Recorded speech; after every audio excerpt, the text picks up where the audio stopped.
It's the Shatkin First Down Pregame Show, presented by Dr. Todd Shatkin and the Aesthetic Associates Center, with your hosts, Rich Gaenzler and Dr. Jared Shatkin. And our special guest, the voice of the Bills, Chris Brown. Now, from the Shatkin Sports Network studios in Amherst, here are your hosts, Rich Gaenzler and Jared Shatkin. Welcome to the Shatkin First Down Buffalo pregame show. Rich Gaenzler, Dr. Jared Shatkin, Chris Brown from the Bills Radio Network going to be joining us a little bit later. The Mafia as well, Sam Castronova, the entire cast and crew. Thanks for joining us on a short week as the Bills get ready for the Dolphins. And as of right now, Ed Oliver looks like probably not going to play again. I know Milano was dinged up a little bit going into this Dolphin game, and obviously some guys that have been on the injured list all along. But let's talk about the Jet game. First of all, we go into the Jet game. I think all of us thought it was going to be a closer game than it was. Coming off of week one, it proves that week one doesn't mean a whole heck of a lot in the NFL the way that game went. And of course, we all said last week about how, the Bills don't play well in the Meadowlands. Played pretty darn well in that game. Yes, they did. Yes, they did. And I think it was all phases that played well. Special teams didn't do much because our punter didn't have to punt very much. But besides that, offense, defense, they were ready for this game. And it was a trap game, really. Romo kept saying it was a trap game when we were up by like 20 points. But, yeah, it was definitely considered a trap game. And I think that speaks to how good the locker room is and how good the coaching staff is. And they got them ready for this game. Let's talk about, some of the big plays in this game. Obviously, Josh has been known for making, those Superman plays, and gosh, that long scramble he had was really pretty incredible. What he did in the pocket, how he eluded the rush, jumped over a tackler, pretty cool stuff. Yeah, he's a superhero, so I'm not surprised he did that. But what is impressive is he really didn't have to do that for most of the game. He didn't have to be himself. He had that first play, which really got the team going, and from there he just had to be kind of a general and hand the ball off to James Cook, who had a phenomenal game, and make the right reads and do what he had to do to win a football game. James Cook is worth every single penny, and he should be talked about with the best running backs in the league. I'm sorry. He just puts up highlight after highlight after highlight in plays that look like they're going to be dead, and we don't know what the plays are called going into the play, right? Whether or not it's called or not, he still does it and does it at such a high level and did it at such a high level, especially on that touchdown. Well, from what Josh said, they pretty much called the same play like a ton of times in a row, so that's all James Cook's vision, just seeing what's open and seeing what's given to him. And what's really impressed me about James Cook is ever since he was a rookie, he's had phenomenal vision. He's always been able to find the open spot, but he's never been a super strong runner. It seems like he's gotten faster and stronger every single year. He's a really good goal line back. He's a complete running back right now. And yes, he's worth every penny. I'm very excited about what the future holds this season for James Cook. Two big plays in the game. The Trubisky throw was absolutely phenomenal on a 3rd and 7. Comes in cold off the bench and connects with Josh Palmer. Yeah, it's 10-0. The Jets could get the ball back and make it 10-7, and that's still a football game. But Josh goes in there, gets hit on the nose. He's gushing blood. Everyone on the Bills sidelines probably freaking out, but Trubisky, cool as a cucumber, goes in there, hits Josh Palmer for 32 yards. The drive continues, and we go down there, and I don't know if we get 3 or 7, but it was an important drive for us. And then on the other side, Bosa with his second forced fumble in 2 games, showing up again with another big play. Yeah, and he's beating he was beating some really good offensive linemen who played great against a guy like T.J. Watt the week before. So Joey Bosa so far is worth every penny. James Cook is worth every penny. It looks like this offseason is going pretty well so far for Brandon Beane. The tight ends look great. Everyone contributed. Elijah Moore had some big plays in the game. Great to see him getting off a little bit. And I got to talk to the run support from the defense. You talked about coaching and having the playbook, if you will. Man, there were a lot of times that Bobby Babich knew almost exactly what the Jets were going to do by virtue of plays that Benford and Trey White both made in the run game. Well, yeah, it didn't seem like there was any hesitation from our cornerbacks to go in for run support. It seemed like they knew what was going on. That play that Bedford made on that end around, he had no hesitation going in the backfield and going to get that guy. He wasn't worried about any receiver running behind him. And Tre'Davious White in run support, where did that come from? The guy, he's a great teammate. He's just slight of build. You don't expect him to go in there and lay the boom, but he had a really good game in run support, and he looked like the old Tre'Davious White yesterday. It's really exciting to see. It's only the second time if I get this stat right, that the Bills won with Josh not scoring a rush or a passing touchdown. Pretty incredible stat that in fantasy players had to be screaming. No, I played him in fantasy. It was a perfect week.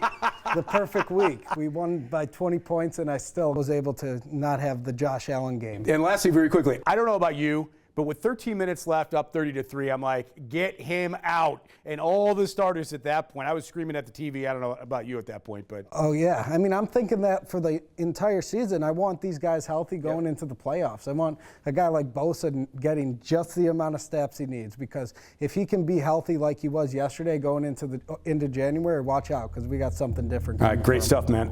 Chris Brown comes up next from the Bills radio team. He will join us to break down the Jets and, of course, fast forward to the Dolphins on Thursday night. More of the Shatkin First Down Buffalo pregame show right after this.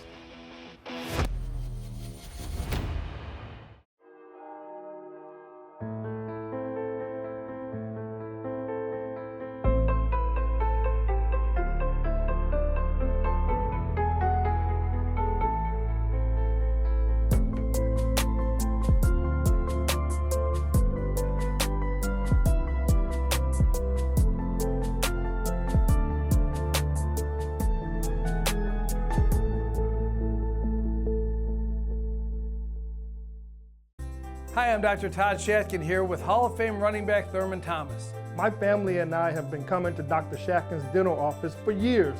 The office is beautiful and the staff is outstanding. Thanks, Thurman. It's been an honor for me to take care of you and your family. For a Hall of Fame smile, go where the pros go. Dr. Todd Shatkin at the Aesthetic Associates Center. Call today for a free consultation, 839-1700.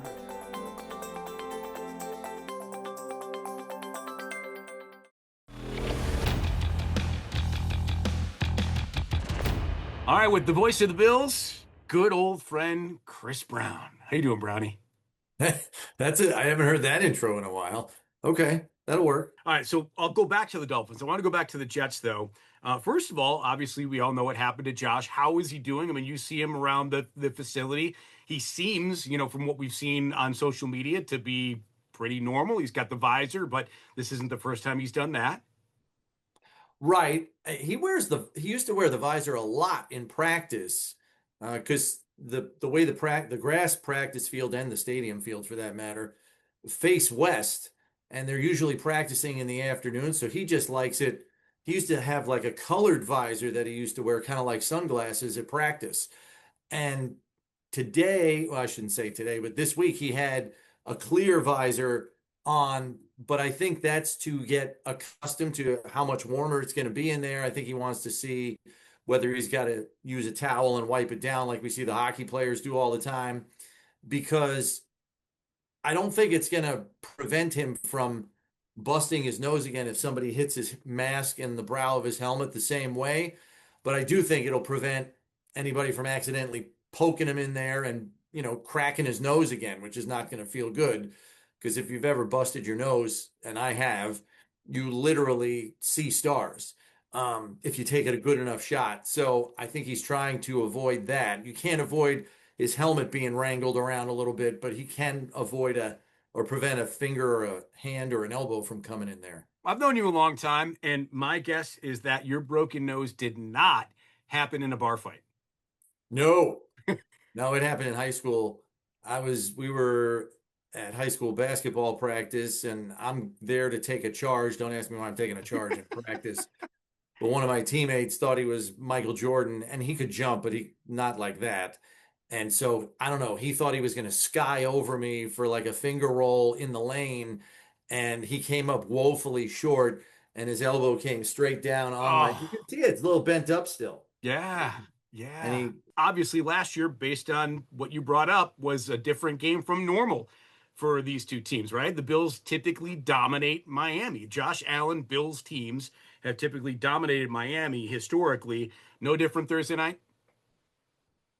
Yeah, you'd like to say that. I think there was some traction that the Miami offense developed in the scope of that game. Their problem was they just kept shooting themselves in the foot, and their offensive line is still an issue. They're trying to turn that over and revamp that. Their former second-round pick, Patrick Paul, has replaced Teron Armstead at left tackle, He's quite literally learning on the fly. They brought in a veteran guard in James Daniels to have some kind of veteran presence on the line. He's on injured reserve after one game. And then Austin Jackson, one of their only holdovers from last year, in addition to Aaron Brewer at right tackle, covering Tua's blind side, he's on IR after just one game played. So the whole right side of your line, which was working together for the first time to begin with Daniels and Jackson, they're both out of the equation now. And now you got Keon Smith, a career backup, and the guy at right tackle is Larry Borum, who has starts in the league, but he played for a horrible Chicago Bears offensive line as a starter up there before they said, hey, we got to do better than this. And they jettisoned him out and didn't re-sign him. So that's what they're working with over there. And I kind of went through the game that they played last week against New England. They gave up 5 sacks. It's a little skewed because some of those sacks came at the very end of the game when the Dolphins were down and they knew they had to throw. So, the Patriots were just coming after them, pinning their ears back. But still in all, there were 6 penalties on offensive linemen through the course of that game. I think it was 2 false starts, 4 holding calls. It was a mess. It's early in the season. They have not fit all those pieces together. And on the road to boot with a loud atmosphere, prime time in Buffalo, I don't know if they're going to be terribly functional. I certainly don't anticipate they're going to be scoring, 27, 30 points. And if they score less than 20, they're not winning this game. And by the way, one of the themes of the first 2 weeks for the Bills has been the other teams shooting themselves in the foot, right? Making mistakes, forced or unforced, doesn't matter. That's a big reason why the Bills, were winners in both of the first 2 games. Brownie, thank you for taking some time out in this very short week for you. I appreciate it more than you know. And the nose story was absolutely epic. I will never forget that. Thank you so much, my man. Yeah, thankfully, that's the only thing, knock on wood, that I can't. That's not the only thing I broke. I broke 2 ribs falling down a flight of stairs. I banana peeled on stairs on Christmas Eve, 2020, as if the COVID year was not bad enough to begin with. Right. I banana peeled on the stairs Christmas Eve. I split 2 ribs, I splintered 2 ribs in my back. Ouch. But my nose was still the most entertaining radiology story. Thanks, man. We look forward to the call on the radio on Thursday night. Thanks, man. Sure thing. Good to be with you. Appreciate you. Okay, team, we're down by 6 with only 1 play left. It's comeback time. Yeah! We need a play. The reverse ribeye, no good. The porterhouse pitch, too risky. The strip steak sweep, that's it. Go Russell! Touchdown! Where would you like to have dinner tonight? Russell's, of course. Be my guest and let us do the rest. I was in a car accident. My front tooth cracked. I'm definitely embarrassed to smile. I got mini dental implants. It changed my life because it made me feel like me. Like I can smile and feel like Ashley. I just want to say thank you. Mini dental implants can change your life too. You can be you again. Call us at 839-1700 for a free consultation. I'm more than happy. I'm ecstatic.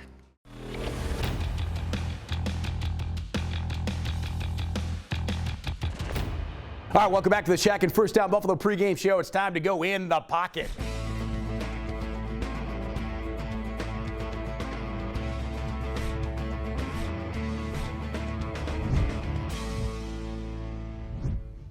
From the UFL and originally from the Below, Buffalo, Sam Castronova, Memphis Showboats, joins us every single week to talk about the quarterback play. We were talking a little bit off mic about the tush push and how you think it's virtually impossible to stop, but why, right? Why is it so hard to stop? Well, I mean, the Eagles are obviously the best at it. But and you always know it's coming in those situations. Yeah, if you're getting 2 downs with 1 yard, you know they're always going to get it. But yesterday, 2 of the 3 times they ran it, they either were lined up in the neutral zone or the guards were going before the ball was snapped. So that, I mean, it's already hard enough to stop, and it's going to be impossible to stop if they don't enforce that. It's just, I don't know, it's kind of silly. So I want to go back, because I didn't ask you about this, I don't think, in the Ravens game when Josh went over the top, because I know there was a little bit of talk about that, like where's the snowplow? You know, and where's the Buffalo snowplow? Yeah, where's the Buffalo snowplow with Josh? What's with him going over the top? What's better? Well, I don't know. I mean, getting in the end zone's the best. So whatever way we were struggling at the, like, inside of the 5, we were struggling a little bit. So whatever way Josh can get in the end zone, take care of it, because I mean, I trust him to get it done. Ever have a broken nose? Not on record, no, but I do have a crooked nose. And you play well with one, and Josh played well with his broken. Okay. Yeah, he did. He did what he had to do. You really did. What did you make of Trubisky's throw? I mean, that was ridiculous. Coming off the bench on a 3rd and 7 play. That was just unbelievable. My favorite part was it was on Sauce Gardner, too. Yeah? Yeah, but it was great coming in cold and ripping that across the field, 32-yard completion. So, yeah, that was a big play, too. I mean, it's still, I think 3-zip or 7-zip at that point. Yeah. So, yeah. Let's move fast forward, obviously. Let's talk about Tua in this game. I mean, I think we all have read that book, right? But have you seen anything in the first 2 weeks from him that you would, maybe look into a different book instead of the one that I think we already know about him? Yeah, I mean, I just saw a quote of one of the defenders that played against him 2 weeks ago. Colts, yeah, says right.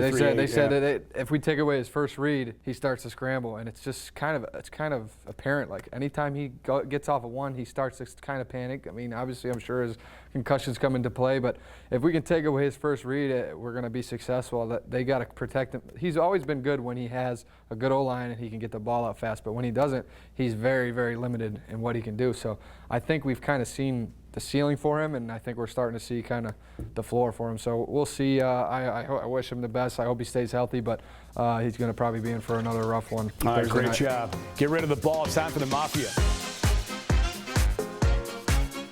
All right, welcome back to the Shatkin First Down Buffalo pregame show. We are joined by the Mafia, a lot of familiar faces. We got the Shatkin side of the table over here. We got Dr. Todd Shatkin, who obviously was the brainchild of this show. This is why it's happening, because his son, Jared, happens to be in the family, a football fan, and now a dentist. So it's all worked out nicely. Great to see you. Great to be here. Thank you in our 5th year for keeping it going. We really appreciate it, right? Over here, Sam Castronova, of course, now in the UFL for the Memphis Showboats. And speaking of new to the Mafia and the table, I mean, this young lady is new definitely to everything about Buffalo and the Mafia. Having been here, Ola, how long? 2 months? 2 months. Okay, 2 months. You're here for dental school, correct? Mm-hmm. And you're going to be an endodontist. Yes. For those of you out there who don't want to go to ChatGPT and find out what that is, Ola can tell you what that is. So that's the dentist who does root canals. So I am most people's least favorite person, I will say. But it's a 2-year program, so I'm here at UB and really excited to be in Buffalo. I was going to say, if you guys would know, you've been in the business a little bit longer, but if you're in her role, you have to have one heck of an armchair manner, correct? Absolutely. With that that procedure ultimately happening, Not correct? many people want to be there, exactly. So I try to greet everyone with a smiling face. Dr. Jared and Dr. Ola have known each other quite a while. They did their dental school years at Tufts in Boston together, so they've known each other quite a while. Go Jumbos. Yeah. And Jumbos? Yeah, that's the Tufts. Yep. Are the Jumbos. Yeah. You know what? My dad always said to me, you learn something new every day, and he was not wrong. It's an elephant. It's an elephant. Yeah. Okay. Elephant. All right. Very good. And now you know, because I know that you were wondering what the Tufts mascot was, but now you know. That's for thanks trivia. to the Mafia. That's for their trivia one day. That's right. Everybody wins Sorrentino. Yes. At any rate, so Ola, you were introduced to the Bills basically by Jared, correct? Yep, been following them for some time now and supporting alongside Jared. Okay, but I gotta bust you, because before we started this segment, you came in talking about how you were growing up Miami Dolphins fan, and here we are talking about the Bills and the Dolphins. So who are you rooting on? Look at that. Who would have thought that? I'm kind of in an awkward position here, but I will take the Bills in this game. I have been supporting the Dolphins for some time, but now new in the city, we love to see the local city team do really well. Okay, so I have to, that's excellent. Well done. You wore off. Good answer. Thank you. You wore off, which is great. One more question for you. Why the Dolphins? You come from Long Island, you were telling me. Yeah. I didn't really grow up watching football. So then when I was down there with Jared during our master's program, we lived in Hollywood and right near the Dolphins Stadium. I did some stuff with the Miami Dolphins cheerleaders. So I kind of liked being in that football scene. And yeah, I just loved going to the games, went to a bunch of Canes games too. So kind of that football culture, that's really was my first introduction to it. And I'm happy I got that, but now we have Buffalo. Wow, and what an interesting turn of events or weather, really, because now you're here compared to there. Slightly different, I'd say. I do prefer the Miami weather, I will say. I think probably I would, if you were to poll the 5 of us here, I think all 5 of us would probably agree. Yes. Just guessing. Yeah. No? What? Well, you do like the snow. I do like the do snow. like and I played in You're a Jacksonville. skier. Okay. I like the change of seasons. Yeah. I played in Jacksonville. It was so hot for like 4 straight months. Yeah. So I like the 4 seasons. Okay. Yeah, I do too, admittedly. Well, I love being able to golf any time of the year, so Florida does have Excellent. that. That's true. That's true. All right, so let's talk a little bit about the Jets game very quickly. I'll start with you, Dr. Todd. What do you think? You know, people came into this game thinking, oh, the Jets had a really good game against the Steelers in week 1. And I am one of those people that's like, week 1 means nothing. And we saw a lot of the evidence of that in week 2, right? Especially with the Jets. So a lot of people say, oh, this could be a closer game. It's going to be competitive. The Bills don't typically play well in New York in the Meadowlands. What was your takeaway from the game? Well, I really liked the way the defense played in this game. I thought they really came out to play as opposed to previous game. I think they played much stronger. Yeah, for sure. And I know you guys were joking around, not joking, about when Josh, we don't know technically if he broke his nose or not, whatever happened, but of course he left the field bleeding the whole 9. Yeah. And you guys are all in the dental industry thinking what? Well, I thought maybe he had a tooth knocked out first. I said, Jared, is his tooth? And then we said, I saw the replay. No, it was coming out of his nose. But you were there just in case. We were there. You were there. You were there. Ready to jump into action. Right. Yeah. Yeah. Jared, let's go to you about the game very quickly. Obviously, we broke down most of it in the opening segment, but you know, he mentioned the defense. One of the things I was impressed about the defense was kind of everybody contributed, right? It wasn't just one group. It wasn't just the D-line. It wasn't just the linebackers. It was a variety of players that had good games. Yeah, and I felt like we had really no respect for the New York Jets offense. I think the way we played defense almost seemed like we knew what play they were calling constantly. We took away Justin Fields' first read, and basically from there it was over. 27 passing yards for him. I mean, you can't really get much better than that on defense. It is pretty crazy that Mitch Trubisky had more passing yards on one pass than Justin Fields did in the entire game. And over to you, let's talk a little bit about, Justin Fields and the fact that, I mean, look, the Jets, I think we all know, have 2 offensive players, and that's Breece Hall and obviously Garrett Wilson. But after Garrett Wilson, it pretty much stops for the Jets, right? So you can blame it all you want on him, but there was no place for him to go pretty much all game long. Yeah, I mean, I think he missed a couple throws early. But, I mean, if the run game's not working and our D-line can pin their ears back and come after him, then, yeah, it was going to be in for a long day, and that's kind of what happened. I mean, Garrett Wilson, he was very quiet. If you take him out, then, like you said, their next guy was, like, the rookie tight end that they were talking about, something Mason. So Mason Graham, yeah. Yeah, and Braylon Allen, I think, is a good backup running back. I think he shows some flashes, but if we take away that running game, then – yeah, he doesn't have a lot to work with, and not the best O-line either. Yeah, so let's fast forward now to obviously the Dolphins game on Thursday. And, obviously it's a divisional game, so it's always important, but the Bills always have their way. Well, the Dolphins. So let's get some score predictions. I'm going to put you on the spot, Ola. What do you think? This is I mean, obviously you're torn on the inside. I am. But say the right thing. I know. Give me the right winner. I do think Bills will have this game against the Dolphins. Okay, I need a score. I think the Dolphins will get 10 points. I think they're going to get a touchdown, maybe, and a field goal. 39-10. I think so. I like it. Yeah. I like that. I think that's pretty accurate. Write that down, folks. Dr. Todd, what do you think? I think the Bills will win by 3 touchdowns. Okay. So I'm figuring probably 28-7. Yeah, I mean, it seems like there's a lot of quit already in the Dolphins. What do you think? Yeah, they look rough and not some great chemistry going on over there. No. I think they'll come out with some fight because they don't want to go in 3, but I'll probably go 31-17 Bills. All right, very good. You'll get our scores coming up as we break down the game a little bit more in depth as we continue. Ola, welcome to Buffalo. Thank you, Dr. Todd, for being part of the Mafia. More of the Shatkin F.I.R.S.T Down Buffalo pregame show coming up next.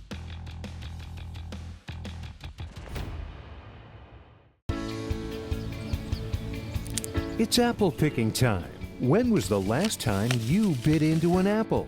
With affordable Shatkin mini dental implants, you can. Stabilize your dentures and replace missing teeth in as little as 1 visit. You can be you again, only better. Call the Aesthetic Associate Center today at 716-839-1700 for your free consultation.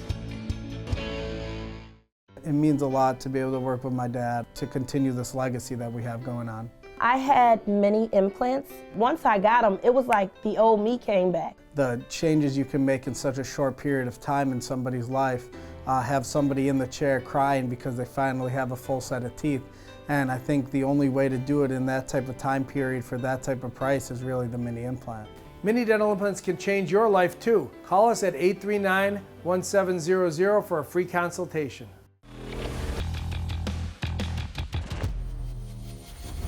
All right, welcome back to the final segment of the Shatkin First Down Buffalo pregame show. Rich and Dr. Jared talking about the Dolphins, but sadly there's not a lot to talk about when it comes to the Dolphins. I mean, they've had 2 bad losses. They weren't able to beat a New England team in division at home, and of course they got blown out in week 1 against Indianapolis. But to your point, we were talking a little bit going into this segment during the break about the fact that they still do have weapons. They still have athletic players who at times against the Bills have shown up and made some big plays. Yeah, absolutely. But I think there's something said to what Xavier Howard said a couple weeks ago when he said that if you take Tua's first read away, then he starts to panic. That's his teammate for 4 years saying that. So in my opinion, take Tua's first read away and he's going to panic against the Bills. And if Achane doesn't do anything in the run game, now they're one-dimensional, and that sets up the Bills really well. I'll get your prediction on this in a second. I want to fast forward to the rest of the year, though. You had the Bills starting, I think, 8-0, yeah, I'm pretty if not more,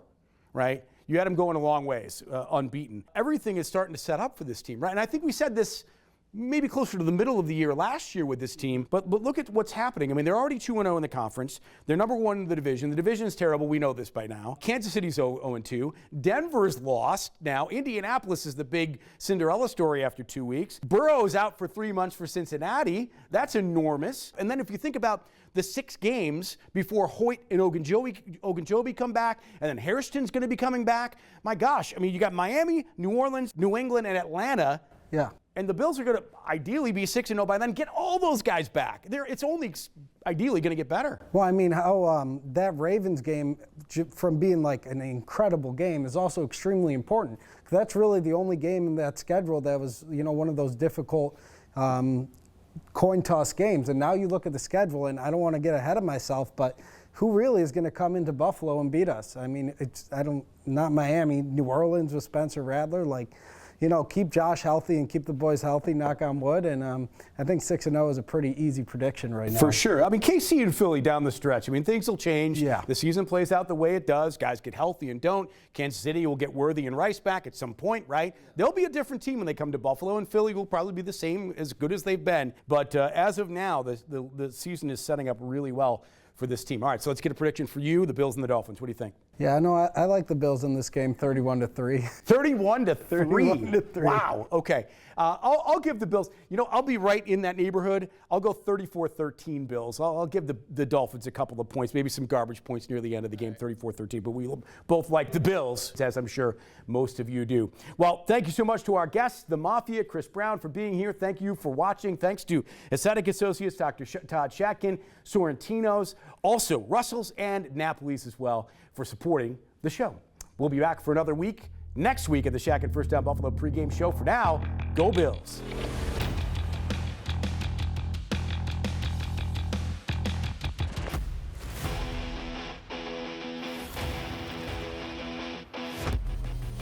In the Pocket is sponsored by Mini Dumpster Rental. Call 716-429-6362. This has been a production of the Shatkin Sports Network.